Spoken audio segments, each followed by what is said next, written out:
Hello, welcome to the Comic Book Club. I'm your host, Jamill Payne, and with me is my co-host, Amanda Comey. Assalamu alaikum, Amanda. Hi. You don't know how to respond back, do you? Not yet. It's alaikum salam. What is that? That's well, look, it's okay. So I'm pretty sure it's Muslim in general, Hmm. but I know black. I know like just me being black and being raised like in the hood. Black, that's what black Muslims like greet themselves. Oh, It's like a greeting. You know what I'm saying? Assalamu alaikum, alaikum salam. yeah. Yeah. So again, that might just be just Muslims in general, but I always equate it to like black Muslims. Okay. Yeah.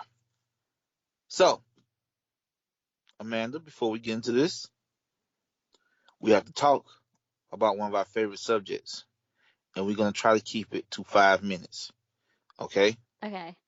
So you're telling me we're celebrating Black History Month by talking about our favorite uh Japanese cultural phenomenon? Yes, with maybe one of the most offensive caricatures of of black of black people in it.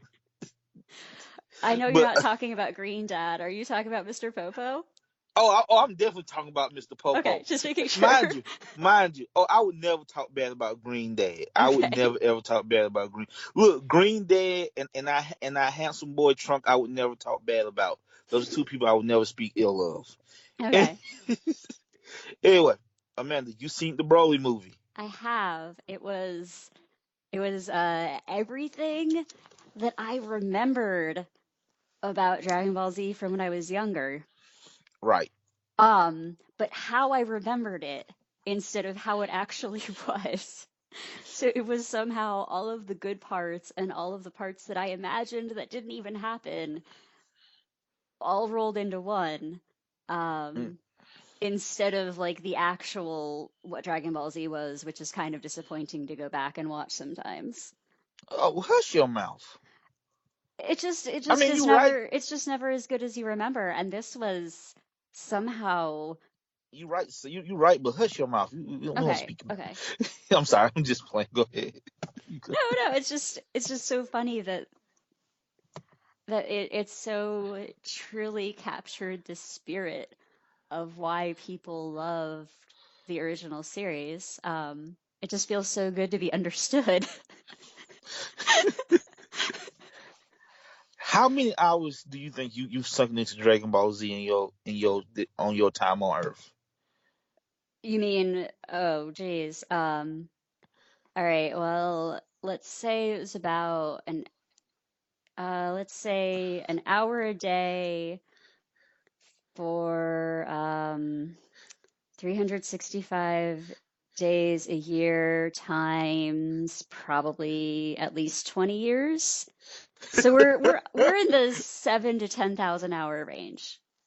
Were you not expecting numerical answer there, or? I was not expecting fucking nerd. No, no. So, man, what did you like about it? What characters did you like what did you think of it? I know you look. The fighting is good. You don't have to say the fighting is good. Yeah, You know, the so specifically, I liked the ratio of dialogue to fighting was pretty good. right? There was very little just standing around, and in fact, frequently there were two things happening at the same time. Mm-hmm. Um, I really did love um, some of the, I don't want to, I guess it's cinematography. There were a few interesting things they did when they were fighting, and one of them I loved was like the point of view in the action sequence. Like there was a moment where you got to actually feel like Vegeta was punching you. That comes from Bruce Lee. Really, the point of Yes. view in the okay. I mean, look. It's probably before Bruce Lee, but like I've always associated that with him Hmm. because sometimes he would do that in his movies. But go ahead, go ahead, go Well, it's ahead. just I don't remember ever seeing that. I don't remember them ever seeing like really getting you inside the fight. I remember it being a lot more of like watching from the outside. Like I want to say like I always watching Dragon Ball Z, I always kind of felt like I was Krillin watching everybody else fight. And in this movie, I got to feel more like I was actually like Goku, like I was in the fight. Right. And I also loved that they went so over the top at the end that they went into like almost like abstraction and they did like really fun stuff with colors and they just went so far that you could kind of go, okay, no, I don't need to keep track of like actual power levels. Like this isn't literally how it's happening. This is kind of like hyperbolic and almost like almost art, you know? Well, Or like a dance. Like it was like we're just gonna make it cool to look at and not worry about it being like real. It was well, man, very refreshing. you haven't watched Super, I but haven't watched Super. it's all about color now. I don't know if you noticed, there's a lot of different color hairs in this. Okay, yes. I was gonna say I did also like that there's more hair color. And I was gonna say I felt like there was a touch of like magical pretty girl in this. What? There was a little bit of like we're gonna zoom in on Vegeta's eye and it's gonna change color, and then we're gonna pan out and his hair is gonna change, and then we're gonna like spin around him once. And I was like, oh, please go. Please, like, more.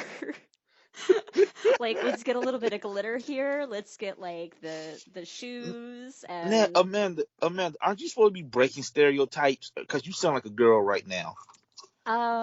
it's really difficult. Look. Goku and Vegeta will never be able to truly realize the power of love and friendship if they don't attain their ultimate princess forms. You know what? Surprisingly, I'm down for that. I really am. And you know what they do? They do. They actually do. The power of friendship actually helps them win the battle. Yeah, yeah. I mean, like, I'm only half joking. Like that's what happened here was they somehow managed to take like everything that I love about not just Dragon Ball, but like most of the animes I've watched and say, let's just do it all at the same time. Vegeta had to get over his toxic masculinity to fully embrace. Yeah, yeah. No, he actually that's what I loved was that there was a moment where he sort of like was begrudgingly concerned about Bulma. Right? Like I was like, You're right. this is what I've always wanted to see is him being like, okay, yes, fine, like I don't want her dead. Like I just wanted him to say it, you know? Clearly, I love this woman, even though I don't say it. I Hmm. was even talking about that. I was talking about the fact when they had the fuse together, Hmm. it take this like really funny looking dance, and he said, "I'd rather die." Like, no, you have to get over your toxic masculinity Hmm. and learn to dance, Vegeta. You have to be free. You got to let Yeah. yourself out there. You got. No, there was just it's just like I said, I felt understood and I felt happy and I felt like everyone who was involved in that project loved it. And we don't always get that. So this is like your first new Dragon Ball thing in how long? Um, So the closest thing I've seen to new Dragon Ball stuff is like Dragon Ball Z Abridged, which is not new. Oh It's just the wow! same. So this is So like, it's been decades since you've seen uh-huh, anything uh-huh, new. uh-huh. And as much as we talk about this, this must been like just like I wish I knew that feeling. Right? Well, I mean, I was so I just started using the Regal app on my phone. I had Right. been using MoviePass for a while, and then usually I Yeah. just whatever. So this was the first time I paid for the ticket before I got to the theater using their app. And I almost got out my phone in the middle of the movie to buy tickets to the next screening, like while I was still watching it. Like it was half an hour in, and I was like, man, I was like, I gotta come back like tomorrow, and I'm like getting my phone out ready to like buy tickets before the movie's So even like over. I love this right now because it sounds like it just I'm gonna take you back to your childhood, Hmm. but in a bigger way. Yeah. Well, Oh, it's just so funny. It reminds me of my mom and dad being like, "Surely this is a phase. We'll let you watch stupid cartoons or whatever with your friends." And then, like I talked to them on the phone last week and they're like, "What'd you do?" And I'm like, "Oh, I went to see the new Dragon Ball movie." And my mom goes, "Why do I know what that is?" And it's like finally like the fact that it's still around just kind of proves me right. yes, yeah. Like So I wasn't wrong for loving it. did you drag your poor husband to this? I did not, but the way I've been talking about it, I think he regrets not going to see it. Well, look, I keep pushing you to watch the show. Damn it. Yeah, I recognize that I'm not going to be able to like watch one episode a day. So Oh, no, no, I'm no, waiting no. for a day when I can watch like a lot of it at once where we don't have plans and my husband won't mind me being like, you know, monopolizing the TV or something. Um, Um, and like it's nice to have someone to nerd out about Dragon Ball with that's not a dude, mm, because I could show you like pink hair Goku, and you'd be like, what is that? I don't know, but it's cool looking, isn't it? Like, yeah, yeah. I mean, why not? just show you my Dragon Ball Z toys. By the way, pink hair Goku. We talked about this over text message. That's Super Saiyan Rose. You got to put the E on. You got to put the accent on the E. It's not Rose. It's Rose. Like the wine. Yes. Okay. So they're going squarely for like a upper white middle class 35-year-old woman demographic is what I'm hearing. I, Amanda, aren't you a white upper middle class, Yeah. 35-year-old woman? Yeah, that's what I'm saying. It's like they broke into my house and read my diary and said, "Amanda, how do we make you think Goku is cooler?" And I go, "Well, I'm really into wine recently. Could so you make him dress like he's going to a salsa dance?" Done. so so now just to keep track, we are up to black hair, Hmm. yellow hair, Hmm. red and blue, Yes. and now pink. Those are the colors of hair Okay. we have for Saiyans now. Okay. Well, and then also if you're trunks, you have purple Or blue, or because it's blue. blue now. Oh. It's blue. Oh, I really? they changed it to blue. They changed it to blue, which is odd because um baby Trunks, who's now like 10-year-old, 12-year-old Trunks, Uh-huh. still has purple hair, What? but future Trunks has blue hair. I mean, you gotta watch this show. I need Okay, someone to no, no, talk no, to this no. Okay, about. no, no, no, Like no, no, no. that's not like look This is the most compelling argument so far for me to figure out what's going on. look. Only person I could talk to this about is my son, and, and he's 10. There's only so much I could talk to him about because he doesn't have the cynicism I have yet. Okay. But actually, it's not really cynicism because I'd be like, "Oh, this is so cool." But yes, if you gotta watch this show, Amanda. Okay, okay. Look, you might look. The only thing I'm afraid of is you're gonna watch this show and we're gonna have to do a whole nother Dragon Ball podcast. We just had to do like 2 podcasts, like a week. Just we'll call that Rock the Dragon, a Dragon Ball Z podcast. Okay, okay. Also, love Freezer. Just wanna Mm-hmm. throw that out there. What I love about Freezer, just this actually goes into what we're about to talk about. I love how incredibly racist Freezer is. It's one of my favorite things on this whole planet. When he gets to that planet, the first thing he says is "Hello, monkeys," and I just like, that's some real racism right there. That's some purebred hate, and I love it.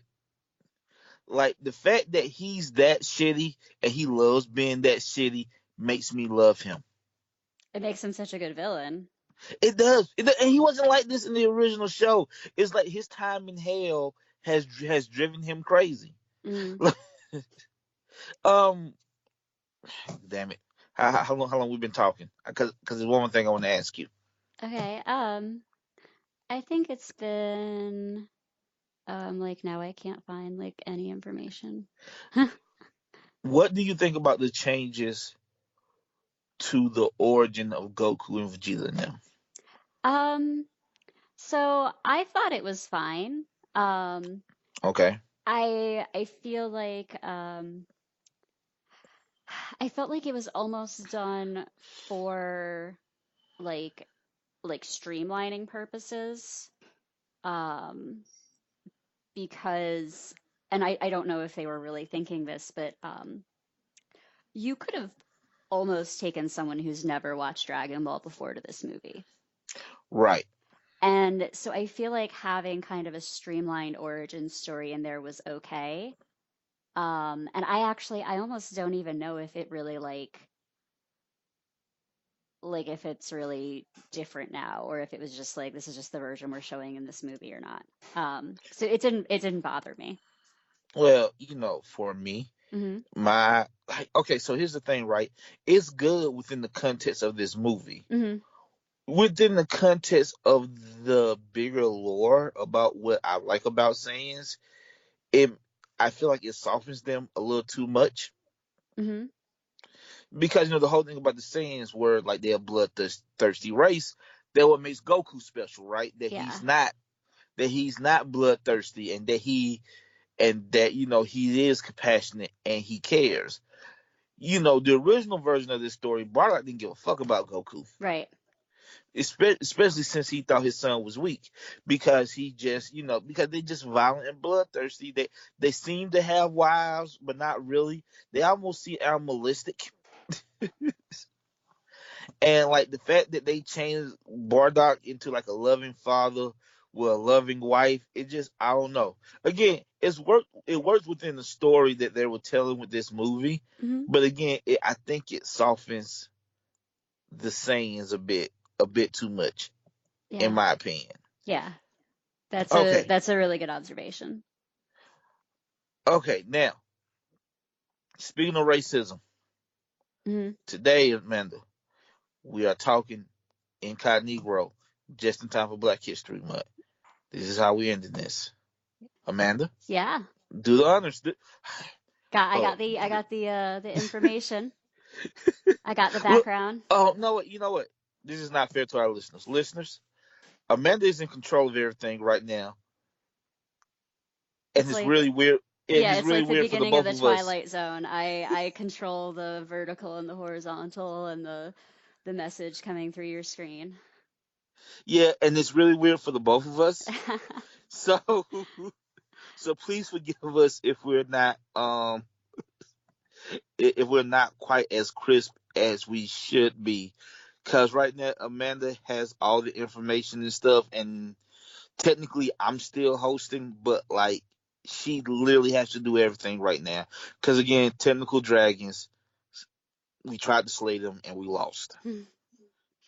So, so Amanda, proceed, All please. right, so Incognegro is a graphic novel written by Matt Johnson. What?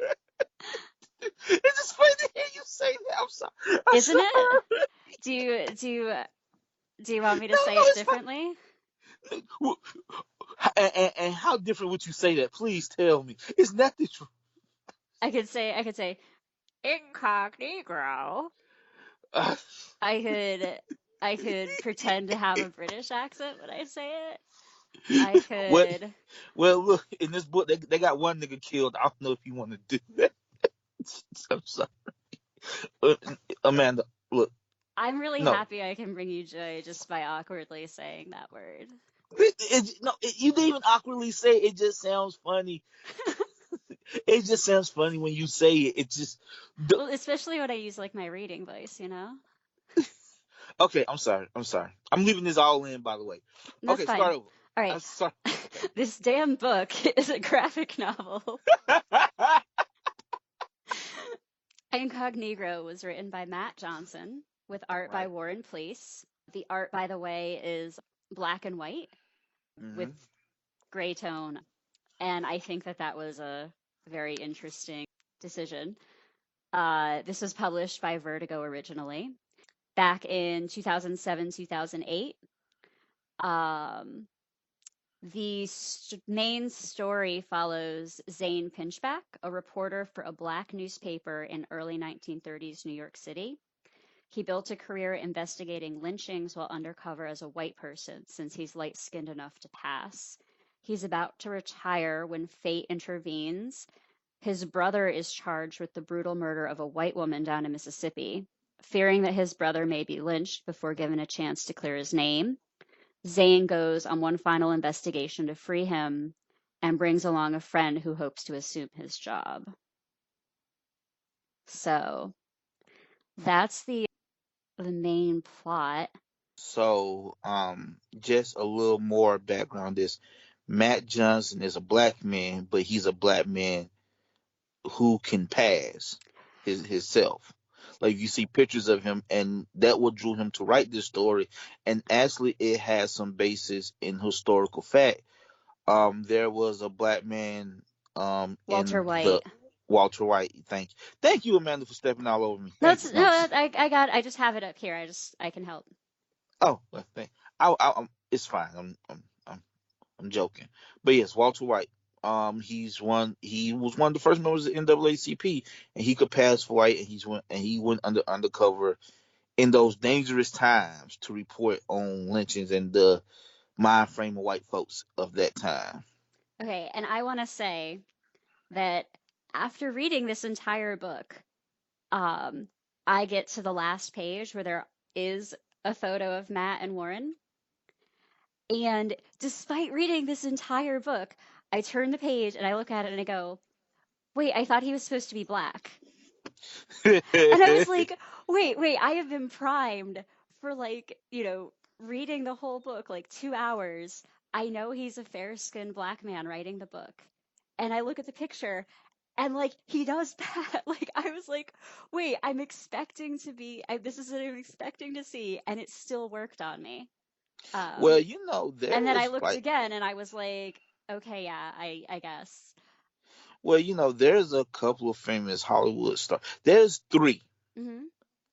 that I can think of off the top of my head that could pass. Do you know who they are? Like Hollywood stars? Um, I don't know who you're thinking of right now, but I might know their names if you. Okay. One is The Rock. Like recently they've stopped, but when The Rock first got into acting, like when he first started becoming a Hmm. star, he would sometimes play roles of white, like of white guys. You know what I'm saying? Hmm. And like sometimes his son would be white because he could. He's black and Samoan, but he's so fair skinned that depending on his makeup, you know what I'm saying? Yeah, yeah. He, he could be like Italian. Vin Diesel is another one. Vin Diesel, who we think is half black, we never quite for sure. I think Vin Diesel is half black, but I've seen Vin Diesel play a white guy. I've seen Vin Diesel play Italian. I've seen him play Puerto Rican and Mexican Hmm. in my lifetime. Okay. So, and the third one, and this is the one that shocked me, because you could look at the Rock and Vin Diesel, and you're like, okay, there's something in there. Wentworth Miller Who? is black. Wentworth, you ever seen Prison Break? No, Oh shit. You ever seen the Flash TV show? no. That's God okay. I damn, have Google and I just pulled up a picture of him and um he looks just like an average white dude. he is black. In fact, him and Anthony Hopkins started a movie about passing, where Okay. Anthony Hopkins played the older version of him, which is weird. But yes, Huh. Wentworth Miller is black, Okay. but you can't tell because he can pass. Just that's just some side note of like what we're talking about. In case the audience didn't know what this means, I just gave some examples of like some stars that people might know who could like maybe pull this off. Yeah, I think that was really helpful. Well, no, because it's difficult to imagine, and like I said, I was reading the entire story, thinking like, oh, surely I wouldn't be one of those stupid people who didn't notice or something. And no, I absolutely would. Um, I absolutely wouldn't be able to tell. Well, don't feel bad because I thought the same thing for half a second too. Yeah. Like, oh, that's a white dude. Like, oh, no, it's not. What the hell? I know. Like, I know. He said it. Like, no. So Amanda, what did you think of what's the name of the book again? Incognegro. What did you think of Incognegro? Um, I thought it was amazing. Yeah, I think this could have been an amazing movie. It's just such a good, it's such an interesting story. And then the racial elements are there's they're integral to the story, but they also like don't sit on top of it in a way that feels like they were just thrown in. Like Right. they're important, but there's also like a story that isn't only about race. Um, which I think is like what so many people complain about when you have token diversity, is they're like, oh, it's like you just threw in some black people because you thought that you should. Right. Um, no, I just I'm I love stories, but I'm bad at making them, and I'm just always so impressed when they work, when someone's able to do that magic. No, and I read it so fast. It's a really quick read, right? It's 145 pages, so it's not the longest book, but it's a really quick read. Yeah. Yeah. And like I was also kind of like I kind of need to get up and go to the bathroom, and I was like, no, I don't. I was like, I Oh. need to sit here and finish reading it first. Mm, mm. Because it gets it's almost a little bit of a detective story as well. I was just And about to say the I think the most underrated element and maybe the best element of this is how well of a mystery it is and how like it plays those tropes really well, uh-huh. even to the twist ending that you didn't see coming. Like, oh, well, I was expecting that answer. Like, Yeah. there's like three versions of every story. Yeah. Yeah. So just for me though, I think this book is also amazing. I'm surprised it didn't win any awards. I feel like this is a book that should have won something. Yeah, I'm really confused about that also. Like the art is really good. I think it being in black and white and sepia tones helps with this idea of passing since everybody's white. You know what I'm Hmm. saying? So the only way you can tell somebody's black is by their features or how dark they are. You know what I'm saying? I think it works really well in that sense. If you get what I'm trying to say, Yeah. because I think trying to draw a light skinned black man in color would be a little bit harder to do. But if everything is black and white, you can have that contrast between like a dark skinned black person and a light skinned black person. You know what I'm saying? You can just Yeah. it's easy to convey that idea if that makes any sense. Yeah, it also I think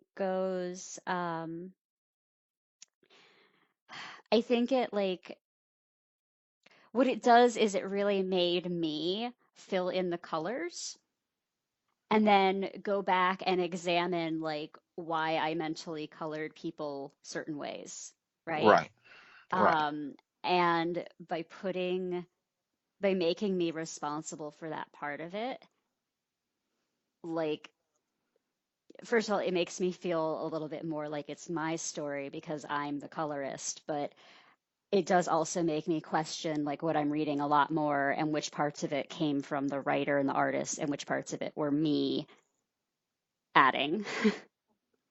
Okay. Well, no, because like you said, you know, when they draw Zane, when they draw Carl, they're the same, their gray skin is the same gray skin that the white people are.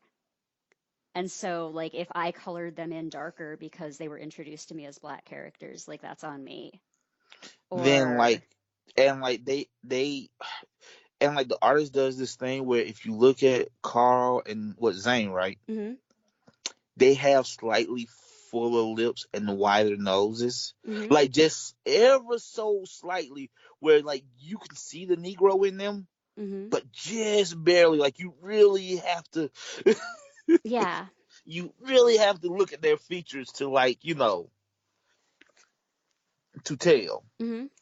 So I guess we should take this. I guess we should take this by characters. What do you think of these characters? What do you think about the two main characters, Carl and Zane?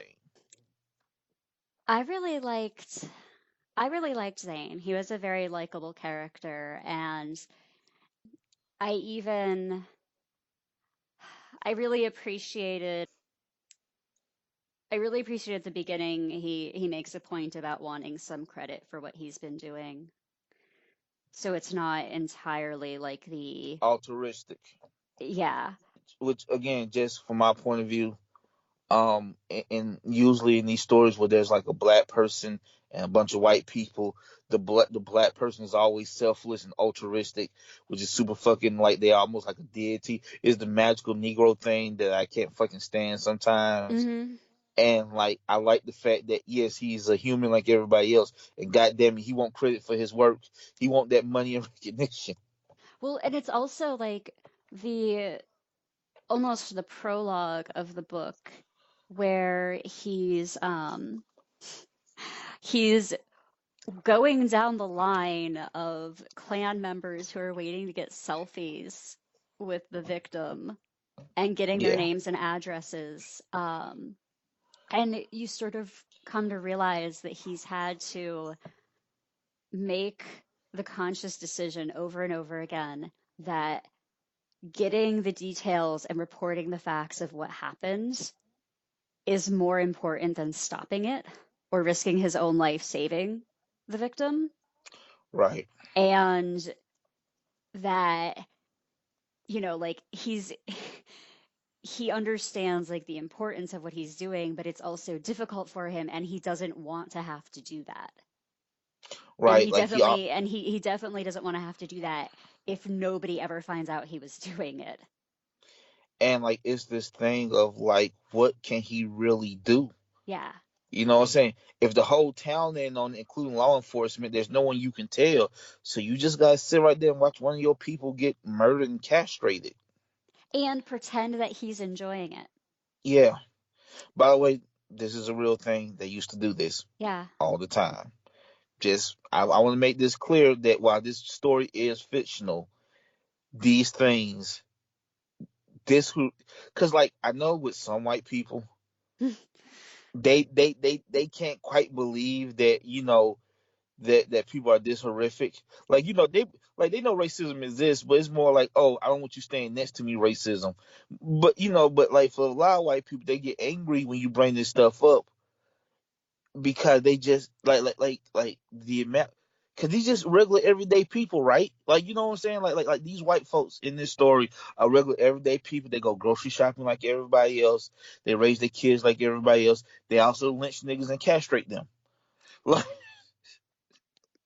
and like that, it's the mundanity of the evil Yeah. that gets me. And I think that what a lot of white people can't handle is just how mundane the evil is. You know what I'm saying? It's not a bunch of mustache twirling fucking villains. It's not a bunch of like hippie. It's not hippie, but it's not a bunch of like rednecks and clan hoods. It's your fucking local doctor and your local Yeah. photographer hanging. Oh Uh, boy, this has gotten rough. I'm sorry. no, I think a good way to put it is I think the photographs is a really good specific example because like I've seen the photos, like I've seen them in textbooks, I've seen them in other places. I know this is a thing that people did, but like intellectually knowing that and then reading through the scene and seeing like people line up to do this, Yeah, no, I I was wanted like, to ask I was you like, about that. I was like, you know what? Instagram is a thing. Like, yes, like if they had Instagram back then, they absolutely would have been like, woo, like rat the lynching. Like, I don't know, like like like that is so true to human behavior. And then like sitting through and reading that scene, I was like, oh, the fact that we have these photos is because of like how horrible these people were. Like, But just how mundane it is. Like yeah, it's like you know what I'm saying? It's just a regular day. It's just Tuesday for them, right? yeah. Well, They except just have it wasn't just Tuesday, it was Taco Tuesday. They were yeah, like it's a they better had barbecue. Tuesday. Like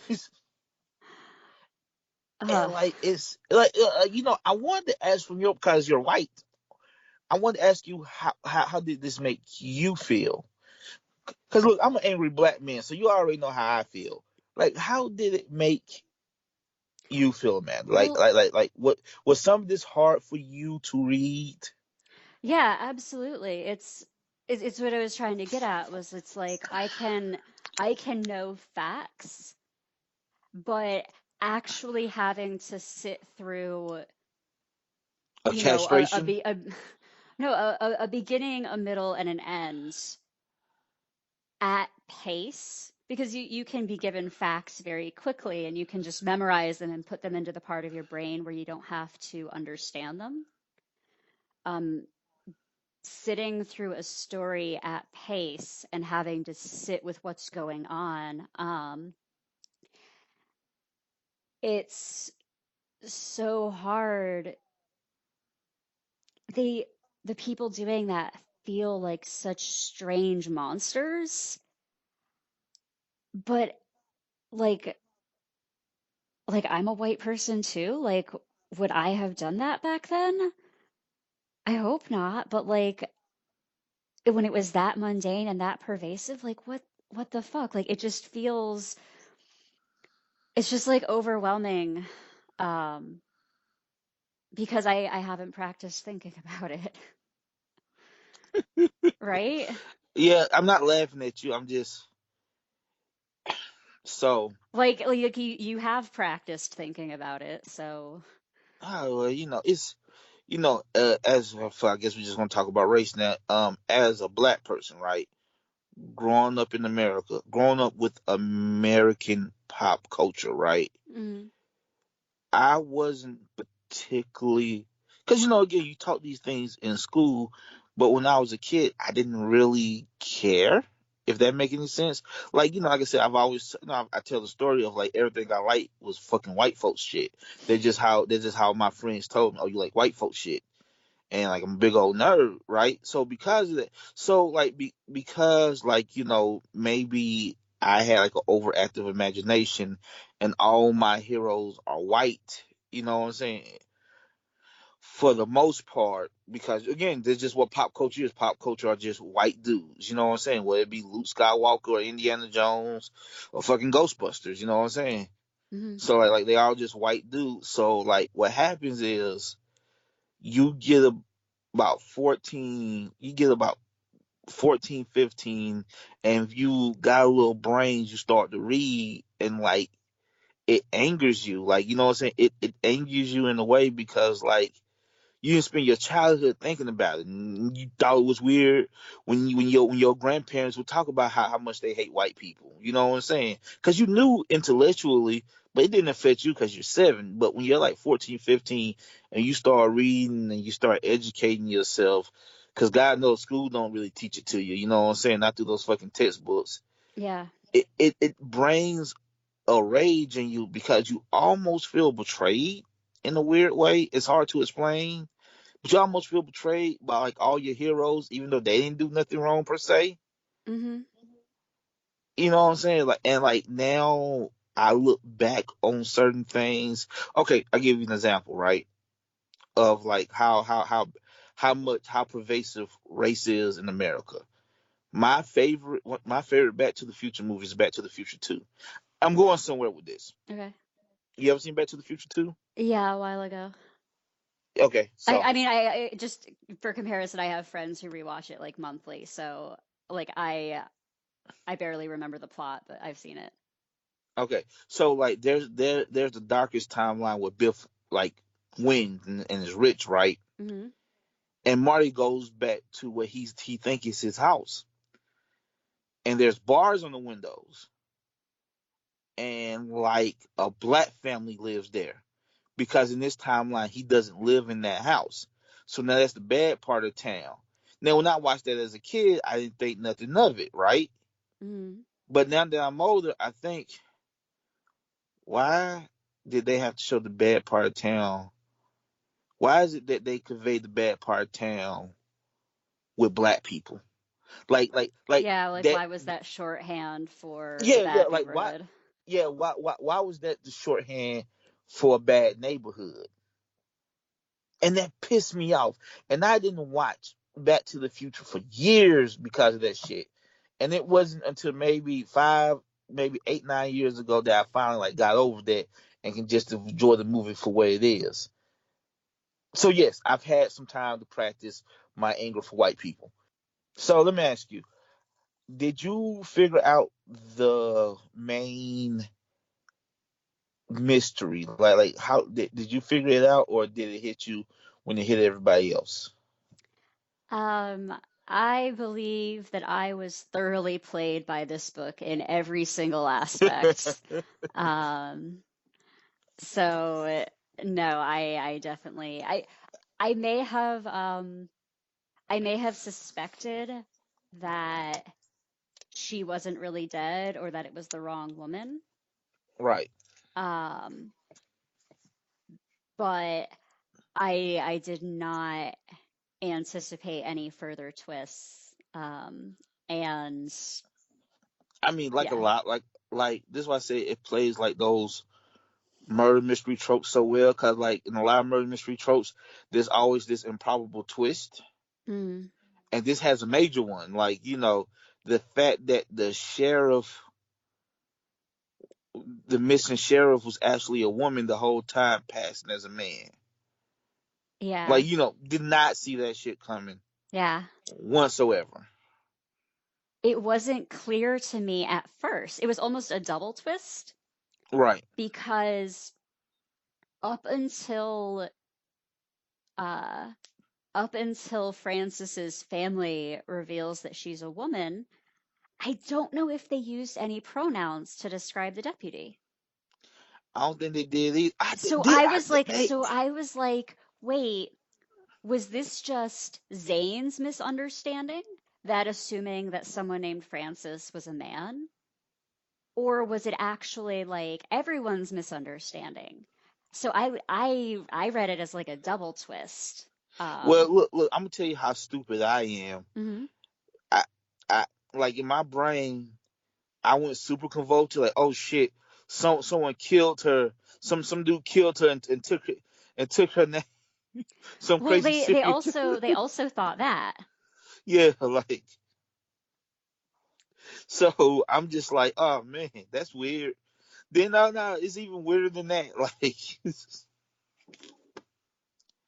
and like the idea that she would want to be a man because it brings her more privilege is like really fucking deep, because we talked about boxers and saints last week Mhm. and how poorly women are treated at the turn of the century. Well, hell, if you think about it, boxers and saints in this story are only like 20 to 25 years apart Yeah. in a timeline. So women still ain't treated right, and she apparently was homely enough to pass as a man and all that entails, and she took her out. She was passing. Mhm. Shit, I just realized that she was fucking passing as well. Yeah. Well, and God damn. that was one of my favorite lines from the story where someone says to Zane like why would someone want to But pretend to be a white man? And he just like looks at them it's like, like "Excuse me, really like all the what why do you privilege. think?" Yeah, all the privilege and opportunity it brings. I know. So Uh, you have a lot going on in this story, like you said. I said Carla's really cool. I think the like I hate that he died, because I feel like those two together, there's a lot of stories you could tell with Zane and Carl. mhm. You know what I'm saying? Like, Zane more button up approach as opposed to Carl's more loose approach. As Well, in, and like, also the dynamic of being, of the same era but from different places in the same country. right, And like just having like the different backgrounds, and yet when people look at them, they would be treated the same way. Sort of like just exactly, driving home, like the you can't judge people by appearances. Like you would look at these men and you would think that they were the same, and whatever you assumed about them would be completely wrong. exactly. And like Carl ended up finding more information than Zane does Hmm. in a lot of ways because he was just out there playing it loose. That's a dangerous game that ultimately comes back and bite him in the ass. But he does prove to be helpful. So I almost hate that they. But like, so here's the thing, right? This was such a good murder mystery. I want more adventures, but I thought about that for a second. Like, no, I don't think I do. Just You because you because want you want like coffee shop fanfic. Like you don't want there to actually be more lynchings he has to investigate. You yeah, want I want him him to and go. Carl to like order a pizza and like, have to figure out why it's late.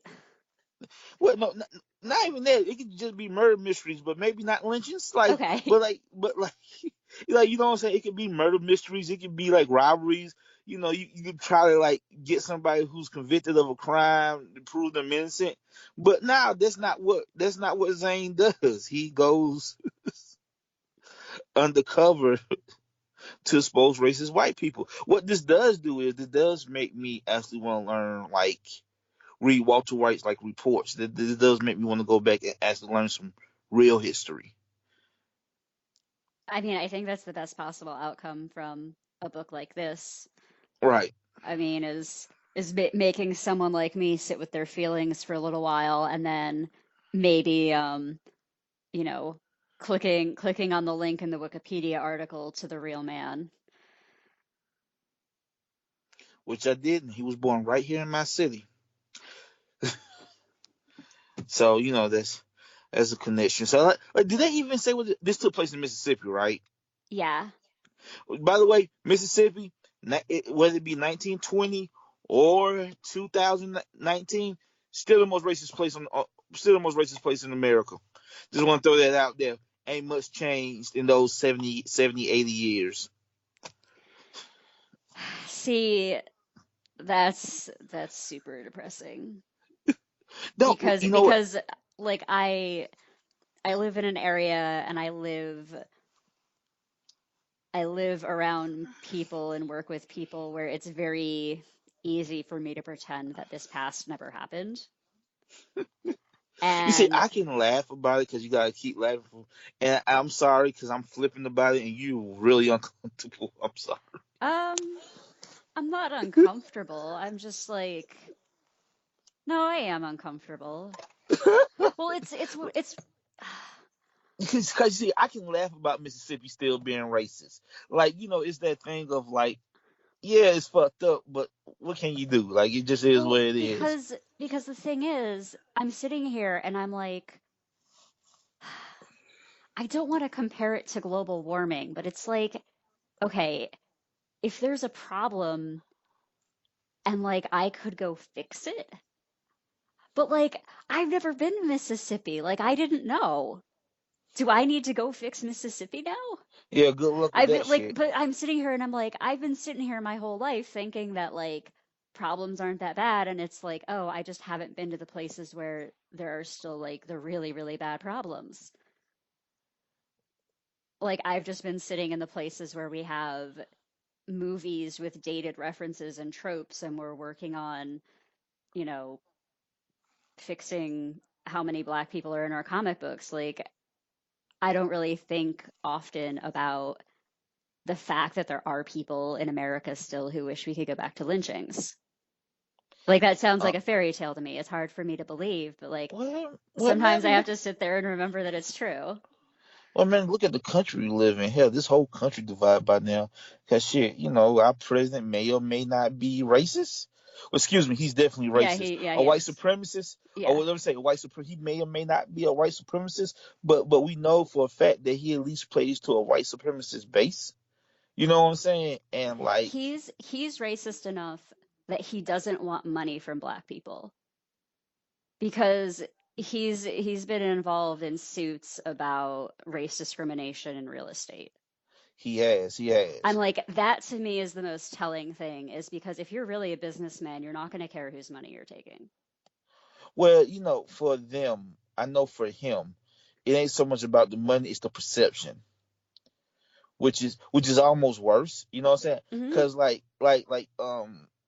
there's always been a thing about Reagan flooded the black neighborhoods with crack in the 80s. That's what we always say, right? Like it was some nefarious thing to kill black people by Mm. getting them hooked on crack. But in actuality, no, he didn't necessarily flood the neighborhood with crack. What he did was even worse. He just ignored it and let it happen. Mm. Which that complacency of not doing nothing is almost worse. So for Trump, he's racist, but he it's not so much he didn't want their money, but black people didn't scream upscale to him. They was gonna bring the property value down, which again to me is worse. I read for you to be a raving racist than that shit. Mm. But no, just look around us, right? Like fucking make America great again. We reading a book back that said place in 1920, right? Because what the fuck was America ever great? Yeah. Never, never, like never, not even particularly close. Because it's always shitty for somebody here, and I don't mean shitty for like poor people, because you're always gonna have poor people, but it's always shitty for like a group here, like. Whether it be black, Native American, gay people, fucking Irish people for a while, you know what I'm saying? Like, there's always shitty for somebody. Like America and this whiteness finds a way to fuck a new set of people over with if they can. Yeah. We have completely gone way off topic. So this book, this book, the ending. The sheriff comes to find out it's not necessarily racist with a capital R. He's racist with a lowercase r, which is almost he's the best white person in this book, Hmm. and that's terrible. Yeah, you're referring to the fact that he recognized Zane and Carl, right? Huh? Is that what you're talking about with the uppercase lowercase distinction? No, as in like that he didn't particularly care that Zane's brother was black. Hmm. You know what I'm saying? He knew Zane's brother didn't do it, and he was protecting him from the lynch mob Hmm. because he knew he didn't do it, but he wanted answers, Yeah. and ultimately he let Carl, I mean Zane and his brother go. You know what I'm saying? Yeah. Because justice was dealt. He wasn't out there trying to kill black people for kicks like everybody else. So that's what I mean by like he's racist with a lowercase r instead of capital R. Because when Carl when excuse me, I keep saying Carl, when Zane started making demands, he does call him don't start acting like a dumb nigger. Like, Hmm. but ultimately he lets him go. He lets him and his brother go and gets Carl's body. Yeah. So yeah, so like the fact that the sheriff. Well, can we even talk about like Zane's brother No, and we how he was haven't. they? We haven't really talked about Yeah, like the fact that they're twins, right? right. Right, which is again kind of a played for a comedy beat. Um, so his brother was Alonzo, right? Right, And Alonzo was running a moonshine still with a local white woman, and they were dating, presumably. right. Um, and I think her name was Michaela. Yeah, She was the woman who was presumed murdered. Um, and she is not actually murdered, and Zane finds her, and she's like dubious that they could be brothers. And she goes, well, okay, I kind of see it. Maybe you have the same mom or something. And he's like, nope, we got the same dad too. And she's like, what, were you there? Bullshit. Yeah, she's like, what, were you there? She's like, come on, it happens all the time. Don't be embarrassed about it. And he's like, nope, I know we're full brothers. And finally he's just like, we're twins. We popped out at the same time. And she goes, oh, okay, shut me up. Well, no, what I find interesting about her is like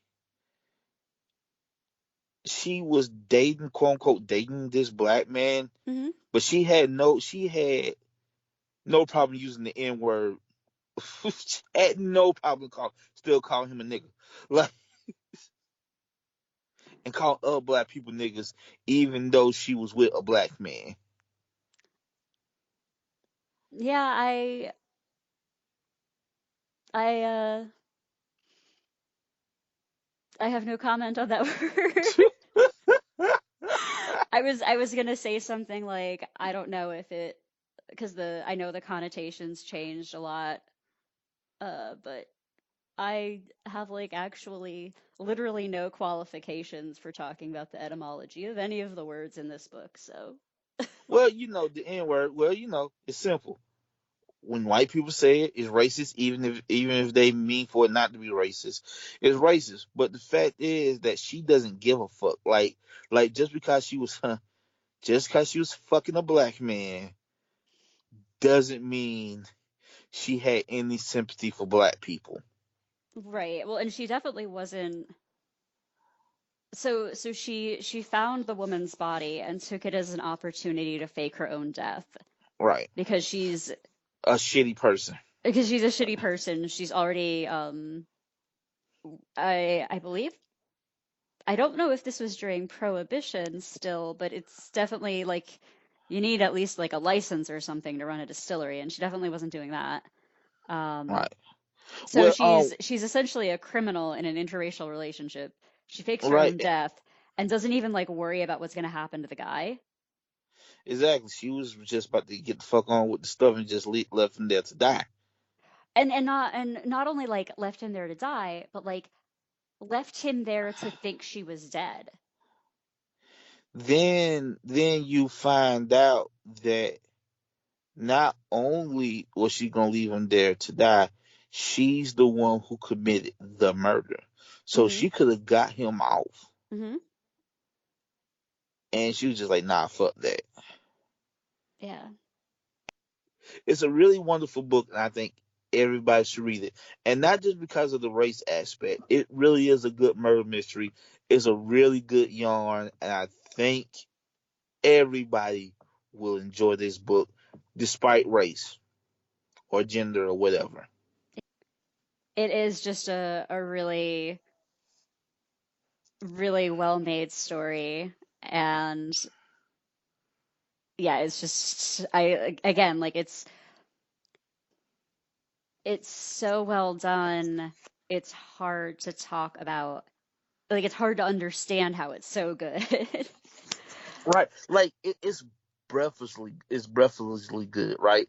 It's good with the ease that I haven't seen in a long time, right?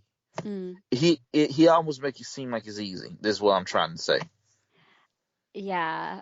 Usually when something is this good, you could tell somebody was working really hard.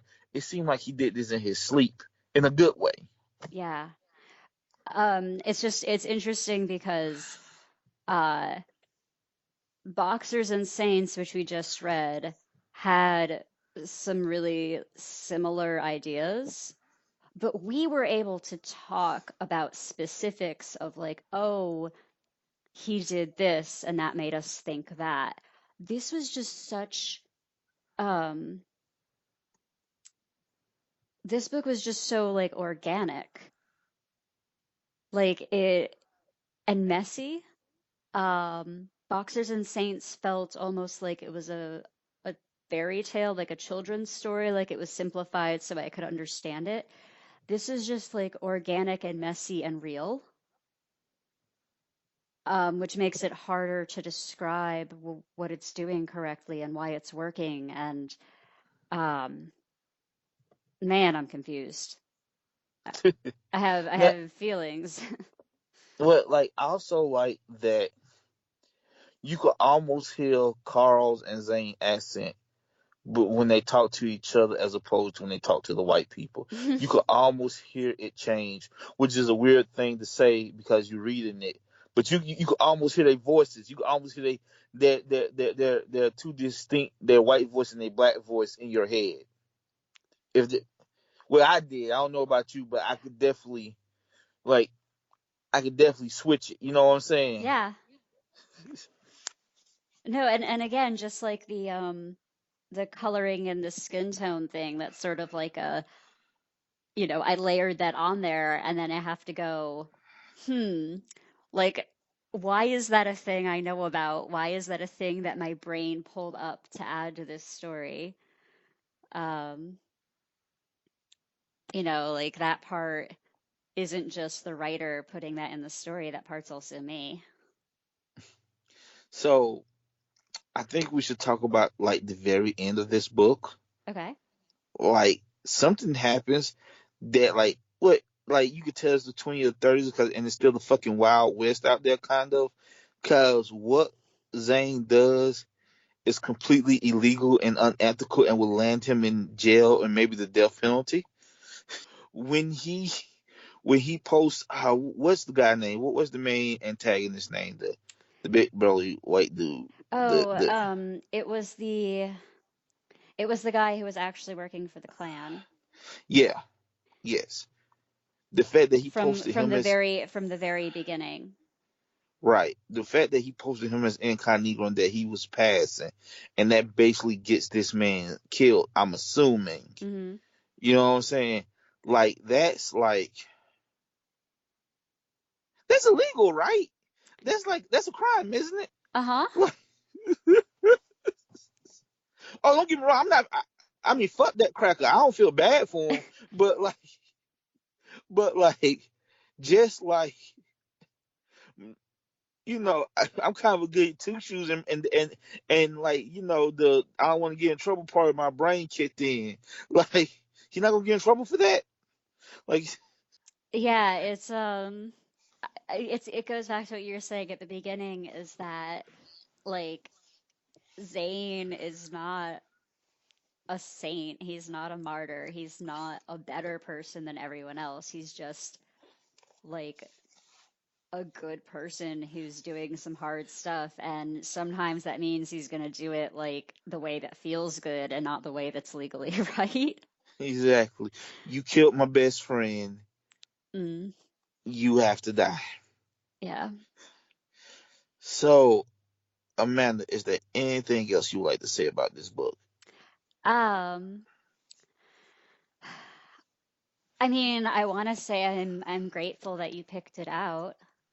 I think this is another book that I'm going to pass around and encourage other people to read.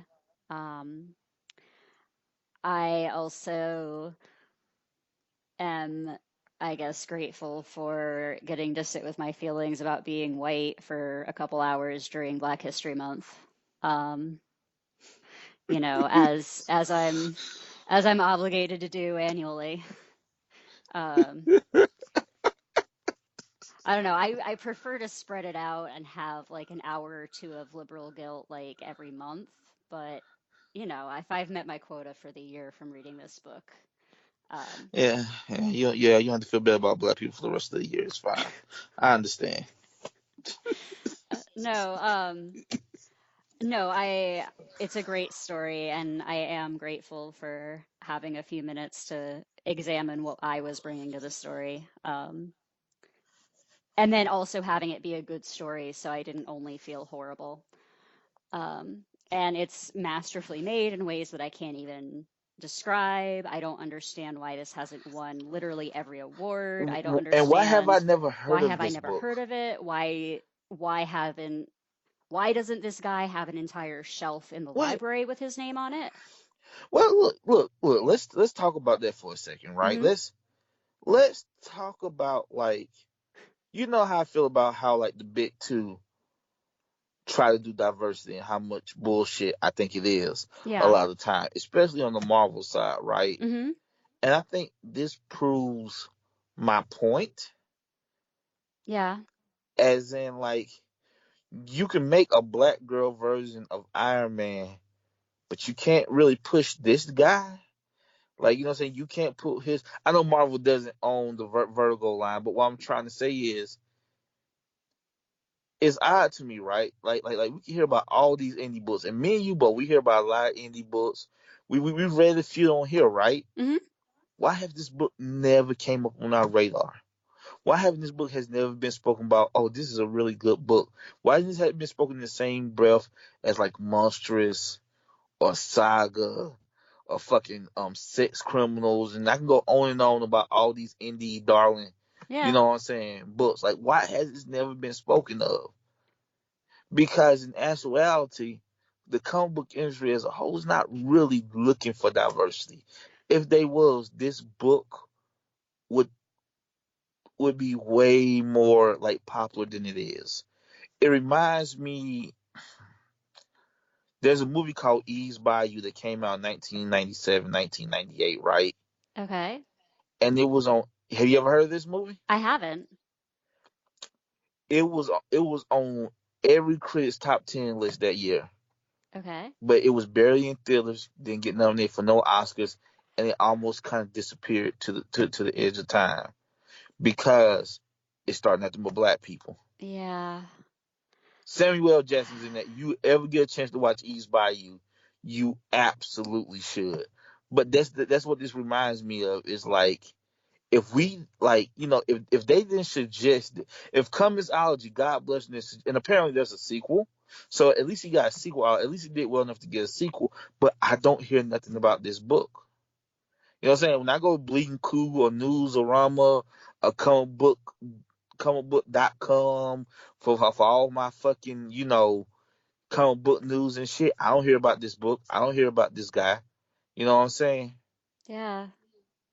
And like, has he written any other comic books besides Incognegro? Well, so I've looked him up while we're talking. He's written a few novels. Right? Um, he wrote a Hellblazer miniseries about Papa Midnight. Ah. Uh-huh. Um, Oh shit. Put that on the he, list. yeah. Amanda, put that on the list. Um, and then there isn't even a link to the two other things it says he wrote. Also from Vertigo, he wrote something called Dark Rain and Right State. Um, and similar to this, they're standalone, like 150-page graphic novels. Usually this is where I ask you what do you want to read. But I'm pulling the audible here. I'm hijacking your choice. Thank you, because I didn't have anything ready. So Captain Marvel will be out soon. And because of this, I think we probably should read some of that. Okay. So join us. Shit, what week is that? Amanda, could you please pull up a calendar? Yeah, I'm sorry. so the first weekend in March, we would We're doing be Sandman. talking about Sandman again. And Then the week so after, the week after that is the 10th, and the weekend after that is the 17th. So I think it'll be one of those. it's the 10th. Okay. It's the week after Sandman, and that's also when Captain Marvel comes out. So to Synergy. coincide, Wow. yes, yeah. Oh, a lot of that is about to come up. A lot of that. Get ready for some Captain Marvel. Get ready for some Shazam, some Avengers, I'm Hellboy. I'm ready for it. We're gonna have synergy all over this fucking place. That's why We said, we got our art comics out of the way early this year. We're ready for commercial tie-ins. oh yes, you already know. Don't forget June is Ghostbusters month. So month. You hear me, Amanda? Yes, I'm ready. Month. I'm ready.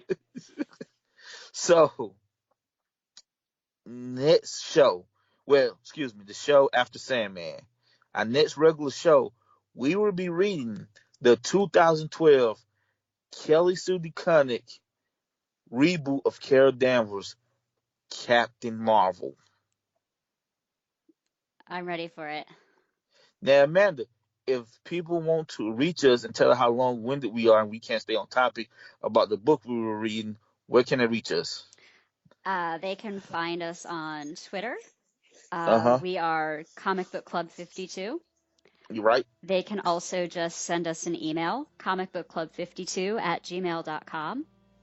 And we are on Facebook as the Comic Book Club. Okay.